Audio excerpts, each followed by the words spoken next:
Hey, what's going on? It's your boy BT, and I came here to talk some boxing with the thousands. True School Sports. Subscribe. What's going on, guys? You used to slide on a late night. I'm singing, but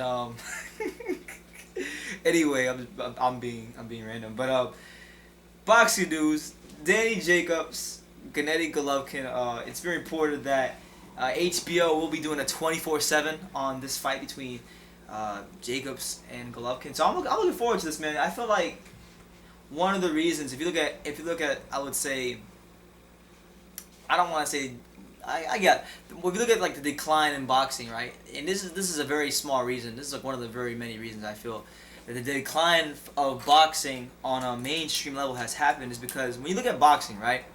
Boxing's one of those sports where, unfortunately, you can't just be good and then like have a big fan base. Boxing is like one of those sports where people need to know who you are. They need to be able to identify you because it is an individual sport. Because it's not a team sport. I feel like the onus is on the fighters and the promoters as well to really familiarize the audience, the American boxing public, who these guys are. And that's the problem. A lot of these guys are very talented fighters, and some of them even have great personalities, but they just don't have that. They're not known.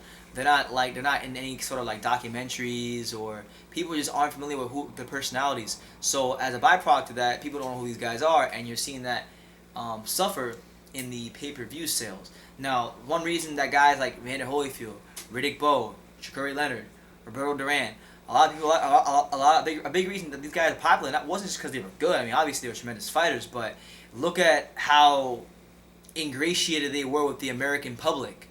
They were very, the people knew who they were. People knew their story. There were their identifiable character traits that people got behind with those fighters. Now, for Golovkin and Jacobs, both two talented fighters in their own right, this is good for them because it's gonna at least on a higher level, on a deeper level, get to familiarize people more with who they are beyond just the ring, which I think is important for any fighter. And I feel like the earlier fighters can do that, and the earlier a fighter can recognize that, the better their career will be. Like look at Shannon Briggs, right? Shannon Briggs hasn't beat and this is me talking objectively. I love Shannon Briggs. He's been a huge reason why my channel has grown the way it has. So I got nothing but love and respect and positive things to say about Shannon Briggs. But the fact of the matter is, the last legitimate opponent Shannon Briggs beat was Ray Mercer in 2005, and still, despite that, he's been fighting guys who are the guys that you would deem as cab drivers, Uber drivers, Walmart door greeters, and he's been beating on them relatively easily, and he hasn't really tested himself in his comeback yet. And you look at him, he's more popular than a lot of guys that are on HBO and Showtime, and he hasn't even had a fight on like HBO or Showtime or network television here in America yet. In America, he remains more popular than a lot of these guys, and he gets more views on my channel and a lot of other channels just because of the buzz he's generated in the Let's Go Champ movement. And the Let's Go Champ movement has been rooted in who Shannon Briggs is as a person more so than as a boxer. He's found a way to tap into people beyond just boxing and bring them into boxing, which I feel if you can do as a fighter, you will be successful, and that's been proven over the course of time. So it's always good for things like this for HBO to do more 24/7s and things of that nature, because it allows the people, the public, to familiarize themselves with the fighters more, and they'll be doing that on HBO, which is great because Peter Nelson and the people here at HBO have had budget cuts over the last year, and they haven't been able to do more things like this. So I'm hoping in the future that, not just with Golovkin and Jacobs, but with other fighters who have even more vibrant personalities, that they're able to do more of this. So March 4th at 10:30, the first HBO 24/7 with Golovkin Jacobs will air at 10:30 p.m.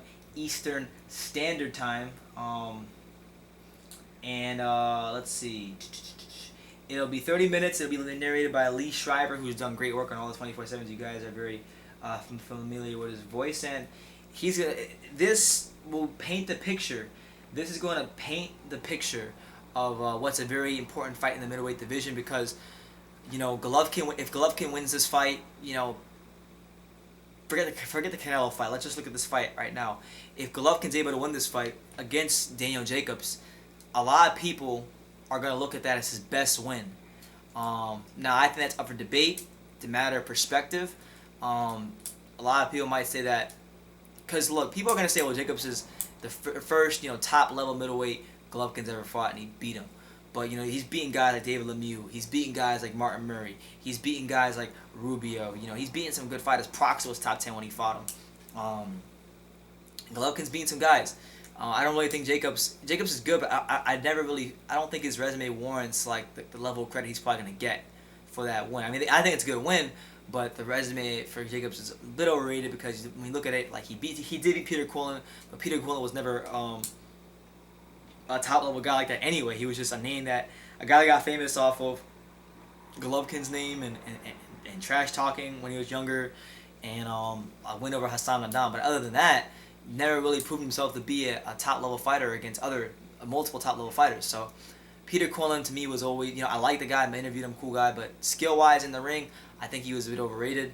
And after that, you look at what he had. I believe he fought Ishe Smith. He fought Sergio Mora. I mean, these are not guys who you would consider top level middleweights. So there's that. Now it's funny because I know people look at Kell Brook and they say, well, he fought a welterweight. Kell Brook, it's been noted for years that Kell Brook shouldn't be fighting a welterweight. He can make the weight. It gives him an advantage. That's why he's there at welterweight, and he's showing great skills there. But I think it's funny now because hindsight is 20/20, and these wins in boxing are always a matter of perspective. And when you look at that win over Kell Brook, right now people are looking at that as, okay, Golovkin cherry-picked a welterweight and he stopped him in 5 rounds. That's what it's looked at now. But let's say a year or two from now, Kell Brook is dominating the 154-pound division and becomes a kingpin at that division, and maybe he unifies the division, then that win is going to be looked at a lot differently. So just because somebody views a win a certain way now doesn't mean that it'll be viewed the same way 2, 3, 4, 5 years later. Things change all the time. And I think Kell Brook will change the perspective on that win as time goes on. And he gave a very game effort. To be honest, Daniel Jacobs is a good fighter, but he's always been susceptible to a jab. Any fighter with a great jab or a good jab, a fighter with a good jab gives him problems. A fighter with a great jab beats Jacobs.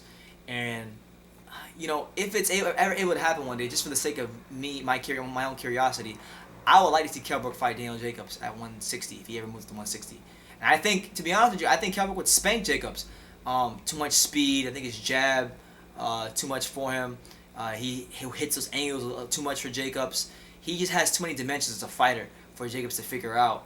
And it would just be a matter of Jacobs having a puncher's chance. But that's just my own opinion.